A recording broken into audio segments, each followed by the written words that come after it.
Hello, and yes, I'm still making videos. You wanna know why? It's because my channel recently turned 5 years old. A few months ago. I started making this video, but I got pushed aside for E3 and other projects that caused making this video to be delayed. A lot has happened on my channel. I started making horrible Let's Plays and review videos in 2013, deleted my 2013 videos in 2014, didn't upload a thing in 2014, came back as a terrible Let's Player in mid-2015, decided to become an awful movie critic in 2016, decided to do god-awful script-based reviews in 2017, and finally settled on doing video game reviews and documentaries. Now, before I bore you with info about my pathetic YouTube career, in the same year, on the same month, 10 days before I created my YouTube channel, which was on May 15, 2013, on May 5th, 2013, I received my Nintendo 3DS. This is the new 3DS XL model. I sold my original 3DS XL for this model. At least I still have the box. The 3DS was originally revealed at E3 2010. I most likely didn't even know about E3's existence back then. The main appeal of the 3DS was that it had a built-in 3D screen that didn't require glasses to use. Now, as some of you know, this isn't Nintendo's first attempt in the 3D market. Probably the most obvious example is the Virtual Boy released in 1995. As many of you know, the system was a flop. It is one of the worst selling systems in history. As a result, they're not easy to come by and are often not cheap. But believe it or not, I managed to get my hands on one.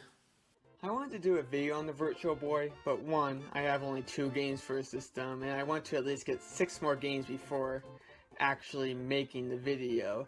And considering that most of the games are not cheap to get, that won't be happening anytime soon.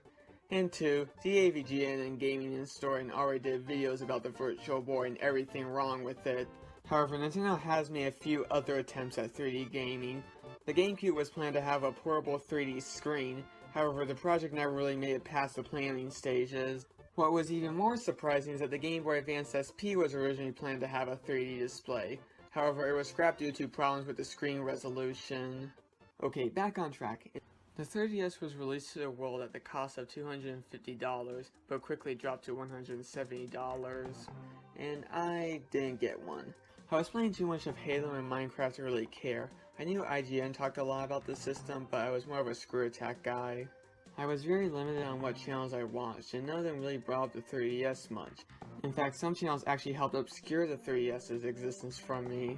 One YouTube channel I watched called Blue Cephos just fueled my Minecraft craze. Another YouTuber, some call me Johnny, caused me to become a temporary Sonic fan, which I never fully recovered from. However, I think the main reason I didn't bother with the 3DS was that none of the games interest me that much. Now, in 2011, the 3DS had a few worthwhile titles like Street Fighter 4, Metal Gear Solid 3D, and Pushmo. However, none of the games convinced me to buy the system. However, the system seemed to have its fans as the 3DS was doing alright for the first few months. But sales quickly dropped after that. In order to increase sales, Nintendo cut the price down to $170. However, I would say that the 3DS was sort of lacking a killer app. The system did have a couple of great games, but none of the games were a must-have for everyone. There were a few great games by third-party companies, and Nintendo themselves were pushing new IPs, which were, to my understanding, good games, and 1 or 2 old yet familiar IPs. There was even a port of Ocarina of Time.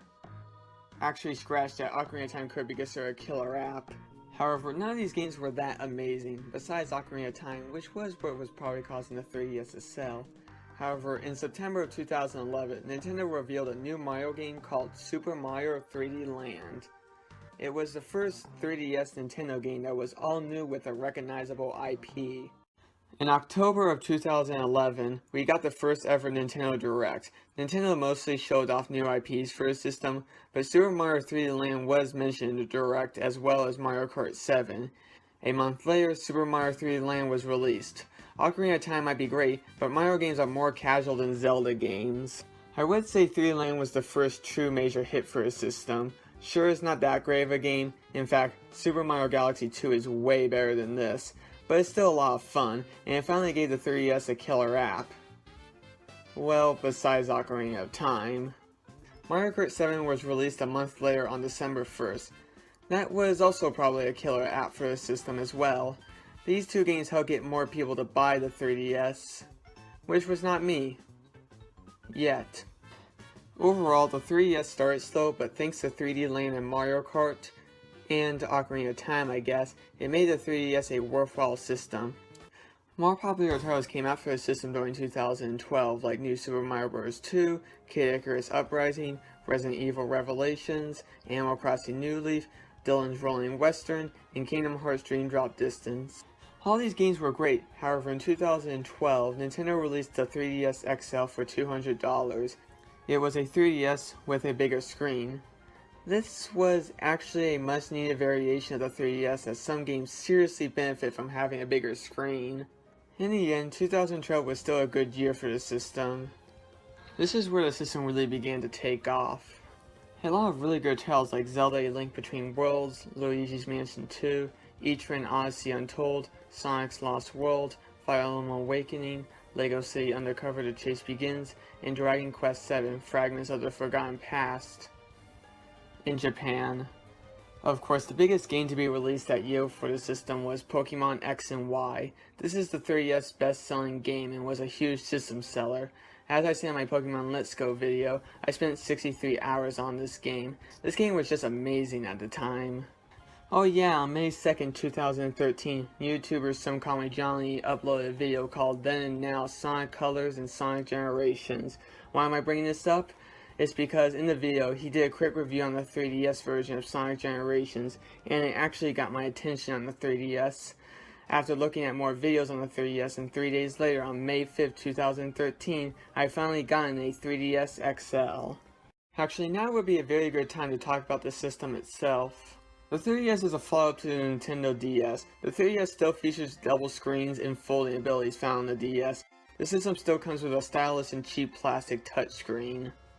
Games are held on cartridges similar to the DS, but with minor differences, so they can't fit in a normal DS. However, the 3DS is still backwards compatible with DS games. However, the main difference between the 3DS and DS, and the main selling point of the 3DS, is the 3D screen. On the side of the top screen is a slider that can turn on and off the 3DS's 3D capability. You can use this slider to adjust how much depth you want in the 3D. There are no glasses required to view the 3D. The only drawback is that the 3D extends more inward, if that makes sense. What I mean is that nothing really leaps out of the screen, it's more like looking in a box. While the 3D capability is really cool, it's unfortunately kinda useless. Very few, if no games, really take advantage of the 3D capability. In fact, some games restrict when you can enable the 3D mode. Moreover, some games simply don't allow 3D mode to be enabled at all. On top of that, some games will experience slowdown if 3D mode is enabled. And some games like Gates to Infinity go really overboard with 3D use, and despite how technologically impressive the 3D is, you'll barely end up using it, because quite frankly, you might find yourself getting a freaking headache over it. At least it's better than the Virtual Boy. However, even though the 3D is kinda useless, what it is good for is marketing. Like I said earlier, the 3D capability is technically impressive, as no glasses are required. People like to buy revolutionary technology as long as it's not too expensive.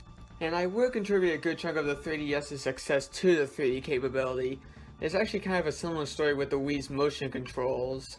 But in case you weren't sold on the 3DS's 3D capability, 2013 also saw the release of the 2DS. It scrapped the 3D capability and being able to fold the system, but in exchange, the 2DS is much cheaper. The 2DS costs $80. When it comes to the 3DS's home menu interface, it's similar to the Nintendo DSi's interface. However, now you have the ability to zoom in and out on the interface. The default applications that come with the 3DS are health and safety information. It tells the user any health problems that the user could encounter with the system. There's also a camera application. The 3DS actually has two lenses on the front. You can use the application to take 3D photos with the two lenses. It sounds cool, but you really can't export the photos since, let's face it, your computer does not have a 3D display and is probably not compatible in the first place. There's also a music app, which you'll never use. There's also the Me app. It's basically an avatar creator we all know from the original Wii, and just like the Wii, some games will allow you to use Miis as playable characters. There's also an application called Street Pass Me Plaza. What it is that if two players pass each other and they both have their 3DSs on, they will activate a feature called Street Pass. Once you open the app, you will meet the person's Mii and be able to interact with them through games on the app.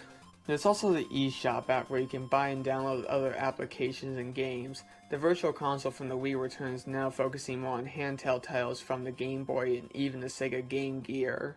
There are a ton of other apps, but a lot of them you'll only play once or twice, maybe 5 times. Some like Nintendo Zone and Miiverse are no longer available since the servers shut down, although with Nintendo Zone you weren't missing much. Now, 2014 is what I consider the 3DS at its peak. This is where some of the best titles for the 3DS came out.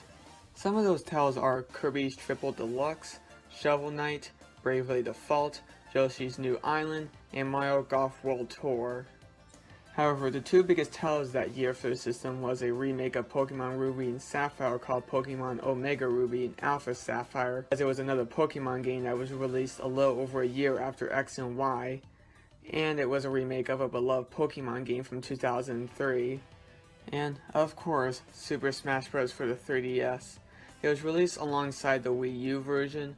While the Wii U version is the better game, the 3DS is still the Smash we all know and love, and it was the first Smash Bros. Game to come to a handheld, meaning it was the first Smash Bros. Game to be portable. That's just awesome! And no one cares about the Wii U. These were the two games that the 3DS really needed. Unfortunately, I would say 2015 was the start of the fall of the 3DS. A little. This is not where the system really began to fall. It's just looking back, I consider 2014 the 3DS's best year. After that, there's really nowhere else to go besides downhill. But that's not to say 2015 was a bad year for the system. In fact, it was still a great year for the 3DS. To start, 2015 saw the release of the new 3DS. It's a newer model that has a faster processor, built-in amiibo scanner, 2 more shoulder buttons, an extra analog stick, improved 3D, and better battery life. The standard new 3DS released at $150, and the new 3DS XL was released for $200, both of which are the same price as the original versions. As a result, the original 3DSs were discontinued. A remake of Zelda's Majora's Mask was released alongside with the new system. There was also Pokemon Super Mystery Dungeon, and that was pretty much all the major titles for the 3DS that year. The rest of the titles in 2015 weren't bad. In fact, some were really good, but they didn't leave much of an impact. Some of those titles include Animal Crossing Happy Home Designer, Zelda Triforce Heroes, and Etrian Mystery Dungeon. 2015 had some hits, but was kind of lacking compared to previous years. Now, I wouldn't say that this is where the 3DS really began to fall, but this is where signs started popping up indicating the upcoming fall. One problem was that the 3DS was kind of becoming old news by this point. On top of that, there were rumors that Nintendo was working on a new console titled the NX at that time.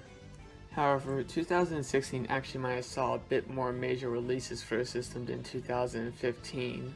There was Fire Emblem Birthright and Conquest, Bravely Second, Dragon Ball Fusion, Mario Party Star Rush, Kirby Planet Robobot. Also there was Pokemon Sun and Moon, but at this point I think everyone got their fix with Pokemon by that point. And finally, Dragon Quest VII Fragments of the Forgotten Past was given a North American release. Now, with 2016 having a better lineup of games than 2015, this should have made 2016 a better year for the 3DS than 2015. However, in late 2016, the 3DS ran into a bit of a problem, which was this. In late 2016, Nintendo released a reveal trailer for the Nintendo Switch. Now, to be fair, the Switch won't be released till early 2017. However, I imagine this caused people to be less interested in the 3DS when Nintendo's new system is right around the corner. Now, this is where the fall really began. The most obvious problem being the Nintendo Switch. The Nintendo Switch was Nintendo's new console. It was a tablet that could plug into the TV or be taken on the go. It was a really innovative system as it was literally a home console that could be taken on the go. As a result, 3DS sales slowly began to fall, while the Nintendo Switch became the fastest selling system ever. On the plus side, 2017 saw the release of the new Nintendo 2DS XL. The new 2DS XL pretty much saw all the improvements found in the new 3DS. It's really just the same as the new 3DS XL, only without the 3D. It sold for about $150. Nintendo has pretty much been betting the future of the system on the new 2DS XL. Any advertising for the system has only shown the new 2DS model, and some recent games don't have any 3D capabilities. Some big titles for the 3DS came out this year. There was Fire Emblem Echoes, Metroid Samus Returns, Mario Party The Top 100, Evo Oasis, and Yoshi's and Poochie's Woolly World. There was even an updated version of Pokemon Sun and Moon called Pokemon Ultra Sun and Moon. However, neither the new 2DS or the games released that year were able to get people's attention back on the 3DS. Too many people were paying more attention to the Nintendo Switch to really care. Okay, there's really nothing to say by this point. The major titles released so far are Sushi Striker, Kirby's Battle Royale, Dylan's Dead Heat Breakers, and Captain Toad. That's it. There are some upcoming games like WarioWare Gold and a remake of Luigi's Mansion. In fact, this is a good place to wrap it up. The 3DS is still going right now. It hasn't been discontinued yet, so there's at least that. However, not a lot of games have been coming out for the system recently. Recent Nintendo Directs have clearly been showing Nintendo's enthusiasm towards the system. The January 2018 Mini Direct only mentioned one 3DS game, and the Direct shown at E3 didn't even mention a single 3DS game. According to VG charts, the 3DS was once the best-selling system at the time. It outsold the PS Vita, Wii U, Xbox One, and even the PS4. Now, the PS4 has outsold the 3DS, and Nintendo Switch and Xbox One are currently outselling the 3DS. In fact, the Xbox One is on the brink of outselling the 3DS in North America. I am not joking. However, despite the hardship on the system, the 3DS is still selling okay. In fact, the 3DS does have some advantages over the Switch. The 3DS is cheaper than the Switch, and the 3DS has a virtual console, unlike the Switch. It's probably going to be a while before the 3DS gets discontinued. Also, I don't think any of us could forget the impact the 3DS has left. It was released in 2011, and it's still going. It's kind of like a time capsule. I had my 3DS when I started my YouTube channel. Despite all that has happened on this channel, I still have my 3DS. It actually kind of helps me remember my early days on YouTube. But regardless of how the 3DS is doing, the 3DS was still a success for Nintendo. While I do contribute a good chunk of the 3DS's success to the 3D capabilities, I would say that the games are what really caused the 3DS to be successful. I really enjoyed my 3DS when I first had it, and I still enjoy it. It will hopefully go on for a few more years. Anyways, I hope you enjoyed this video. It took me forever to make this video, and I will see you guys next time.